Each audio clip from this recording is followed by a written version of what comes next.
We've got good news and a question that should excite you if you care about getting this defense over the hump. Nick Bosa is being targeted to be ready right away, and the team is going to go after Joey Bosa again. If you've been watching the 49ers defensive story, you know how simple it sounds. Get more pressure, but how hard it is to execute. Last season showed what happens when the pass rush disappears. Tackles look worse, secondary get exposed, and a championship window gets tighter. So, here's the deal, Nick's on track to be back early, and that changes everything, but it doesn't erase the need for proven bodies up front. Joey's healthy season last year and his availability make him an obvious fit if the price and contract structure align with what the team will accept. You and I both saw how injuries cascaded. When Michael Williams missed time, interior pressure evaporated. When Nick went down, roles had to be reshuffled and pass rush specialists like Bryce Huff were forced into three-down responsibilities that didn't suit them. That's why the 49ers can't rely on hope and upside alone this offseason. They need depth that can play all downs and veteran players who can handle the run and rotate without collapsing the scheme. That's the core argument for chasing Joey again. He's a proven three-down force on his best days, and after a healthy, productive season, he's more than a risk. He's a bridge between your elite starter and the younger depth pieces. Now quick. Touch on scheme. Raheem Morris may want to lean on five-man fronts more often, which means you need interior and edge versatility. Five-man fronts don't just help against power runs, they let you keep your pass rush fresh and your standard personnel balanced. If you want a defensive front that can both control the line of scrimmage and generate pressure, you need guys who can play multiple downs and slide inside when needed. That's why a veteran like Joey, who stayed on the field and produced solid pressure and disruption, checks so many boxes. He's not just a sack or bust signing, he's a piece who helps your whole front look better. Quick poll for you, and this matters. Would you sign Joey Bosa if it costs a bit more than what the 49ers offered before? Type yes or nitrogen monoxide in the comments. I want to see how the faithful feels about paying for veteran certainty versus gambling on youth and the draft. Also, type Y if you trust Nick to be healthy and ready week 1, or and if you'd like the team to add another proven edge regardless. Here's a short reality check. The 49ers chased Joey last time and were outbid. That speaks to how the market views him after a bounce-back season. Teams see value. But it also means the 49ers will have to decide where they want to spend and how they structure guarantees versus incentives. A one-year incentive-laden deal could be smart for both sides. The player gets to prove he's durable, the team avoids long-term exposure, and you get immediate help. That's the practical view of why this pursuit makes sense now. It's not just nostalgia for the Bosa name, it's roster construction logic. Before I get into the list of other targets and the cap math in Chapter 2, one quick mid-roll. If you like coverage like this and you want the channel to keep grinding through the slow days and the big moments, smash subscribe and ring that bell so you don't miss anything. We're trying to grow the faithful family here. Help us hit a subscriber milestone by subscribing right now. If you're able, use Super Thanks or the Hype feature to help fuel this channel's quest for the next Super Bowl trophy. It directly upgrades the gear, research, and travel that gets us to the games and makes these breakdowns possible. That's not a donation. That's helping the whole community level up and keeping this content coming. If you can't, a like and a quick comment do the job too. Alright, next up I'll map out the realistic free agent signings, how the 49ers cap flexibility shapes those moves, and where the draft slots in. I'll also break down which veteran DTs make sense if you want more five-man front juice. Stay with me, we'll walk through scenarios and I'll give a practical, not hyped, recommendation on where the 49ers should start. Reply with C when you want me to continue to Chapter 2. When you zoom out and look at the edge rusher market as a whole, you start to understand why Joey Bosa is such a logical conversation point. This isn't just about name recognition, it's about tiers, age curves, contract structure, and how the 49ers want to deploy their cap space. You've got a team sitting on significant flexibility, and that flexibility only matters if you use it strategically. The 49ers are no longer in a pure youth reset mode. They've already drafted and developed. Now it's about fortifying. Let's walk through the landscape. Trey Hendrickson is a big name, but you have to ask yourself, how much are you paying for past production versus future certainty? He's had elite stretches, but there are recent injury questions and contract complications if a tag-and-trade scenario even materializes. That kind of move could cost draft capital and a premium salary. That's double risk.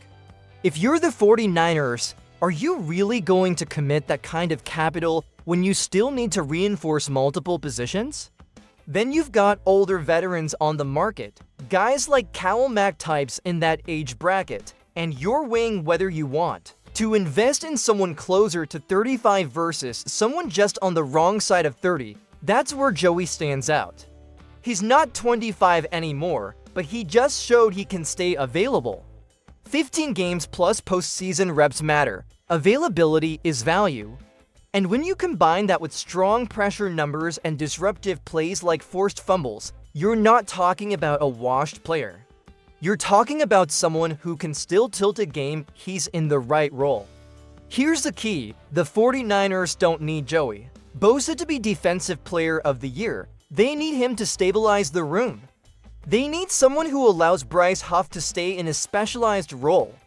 They need someone who takes pressure off Michael Williams as he returns from injury. They need someone who gives insurance if Nick Bosa isn't fully ramped up early. That's roster layering. That's how championship teams think. Now let's talk cap strategy, because this is where you and I have to be realistic. Yes, the 49ers have room, but that doesn't mean you blow it all on one splash. You've still got to address receiver depth. You may need a safety. You always have to be thinking about offensive line reinforcement. Smart teams allocate in waves. Free agency comes first, then the draft, then post-draft veteran value signings. That sequencing matters. So let me ask you something directly. Would you rather the 49ers spend on a proven veteran edge right now, or trust the draft to find another long-term starter, drop vet or rookie in the comments? I genuinely want to see where you land on that, because this front office has historically leaned draft heavy, but this year feels different. Don't forget the interior defensive line.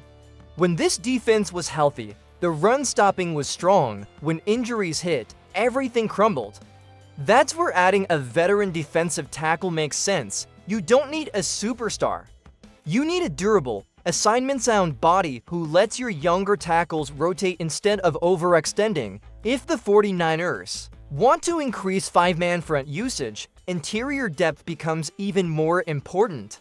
Five-man fronts aren't just a schematic trend. They're a response to the league leaning back into the run game. If offenses are adjusting, defenses have to counterpunch. And this is why I keep circling back to the concept of flexibility. Free agency doesn't have to solve everything. It has to solve enough that the draft becomes a value exercise instead of a desperation move. If you sign Joey Bosa or a comparable veteran, suddenly you're not forcing an edge pick in round one. If you sign a steady defensive tackle, you're not panicking if the board falls a certain way. There's also a psychological factor here. Adding a proven veteran tells the locker room you're serious about contending right now. That matters.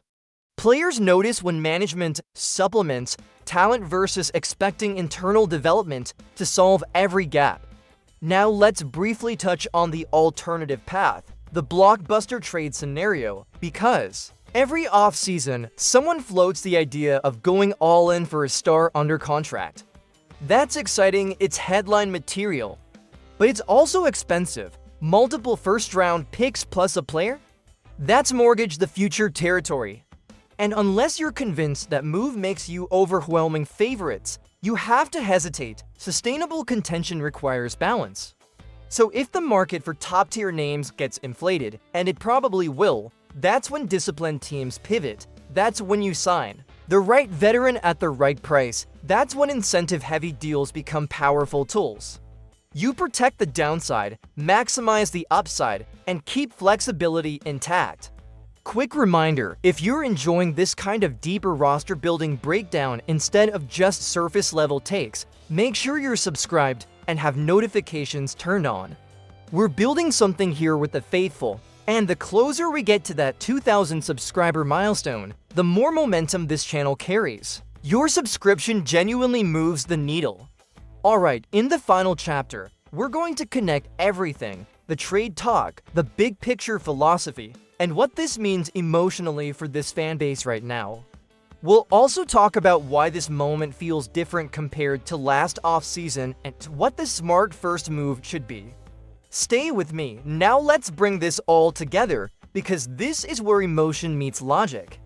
Every offseason there's that temptation to swing for the fences, Hear a name like Max Crosby and your mind immediately jumps to dominant defensive fronts, playoff sacks, fourth quarter chaos. And yes, a blockbuster trade sounds incredible. But you have to ask yourself something serious. Does giving up multiple first-round picks and potentially a valuable player actually make you better in a sustainable way, or does it just win the headline cycle? That's the difference between smart aggression and reckless aggression. If the asking price is truly overwhelming, the 49ers would be right to hesitate. You don't sacrifice long-term roster control unless you're certain that move pushes you clearly over the top. And the reality is, the pass rush problem wasn't just about lacking one superstar. It was about depth collapsing under injury. It was about roles being forced out of alignment. It was about specialists becoming every down players. That's why the Joey Bosa path makes so much sense. It's targeted, it's calculated, it's reinforcement instead of desperation. You're not asking him to carry the entire defense. You're asking him to be part of a layered front. Nick Bosa returns, Miguel Williams continues developing. Bryce Huff stays in the closer role where he's most dangerous.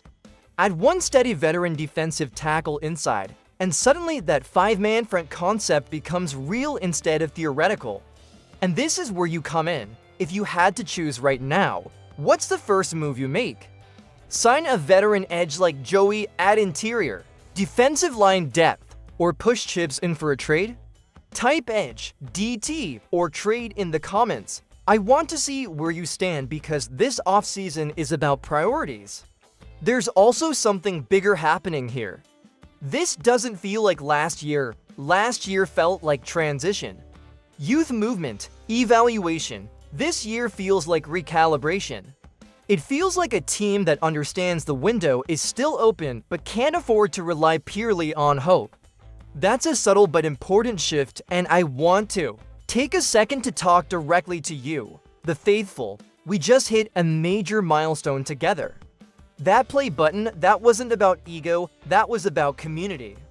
That was about thousands of you showing up consistently because you want thoughtful 49ers coverage without nonsense. That's powerful. So here's what I'm asking: if this channel adds value to your day, if these breakdowns make you think differently about roster construction and strategy, consider using the super thanks or hype feature. That's not a donation, that's you fueling the quest for the next Super Bowl trophy. It upgrades the production, it strengthens the coverage. It helps this entire community grow. Every bit of support directly reinvests into making this platform stronger for you. And if you're not in a position to do that, that's completely fine. Subscribing, liking, and commenting are massive. We're pushing toward 2,000 subscribers, and every single click helps build momentum. Turn on notifications so you never miss when news drops, especially with the combine and free agency heating up. Because here's what's coming next: clarity. We're going to learn how aggressive this front office truly plans to be. We're going to see whether discipline wins over splash. We're going to find out if Joey Bosa becomes more than just a rumor this time around. And if Nick Bosa walks into week 1 fully healthy with reinforced help around him, this entire conversation about last year's sack totals could flip fast. Defensive identity can change quickly when the right pieces are added. That's why this moment matters, not because it's flashy, but because it's foundational, so stay locked in, stay sharp, and keep the conversation going in the comments.